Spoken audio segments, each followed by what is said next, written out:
டாஸ்மாக் வசூலில் தமிழகத்தை முதலிடத்தில் கொண்டு வந்ததும், கஞ்சா விற்பனையில் தமிழகத்தை தலைநகரமாக மாற்றியது மட்டுமே முதல்வர் ஸ்டாலினின் 33 மாதகால ஆட்சியின் சாதனை என பாஜக மாநில தலைவர் அண்ணாமலை தெரிவித்துள்ளார்.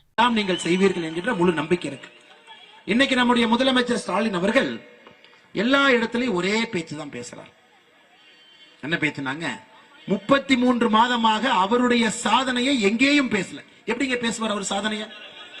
தமிழகத்தை டாஸ்மாக் வருமானத்தை நம்பர் 1 மாநிலமா மாத்திருக்காரு. எப்படி பேசுவாருங்க? தமிழ்நாட்டை கஞ்சாவினுடைய தலைநகரமாக மாத்திருக்காரு. எப்படி பேசுவாருங்க? குடும்ப ஆட்சியினுடைய கூடாரமா மாத்திருக்காரு. எப்படி பேசுவாங்க?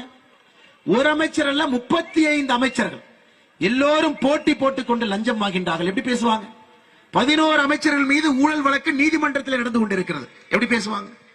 ஏழை மக்களுக்கு எல்லாருக்கும் 1000 ரூபாய் கொடுப்பேன் என்று சொல்லி வெறும் 30% மகளிருக்கு மட்டும் 1000 ரூபாய் கொடுத்திருக்கிறார். மிச்சவங்களுக்கு யாரும் வரலீங்க. எப்படி பேசுவாங்க?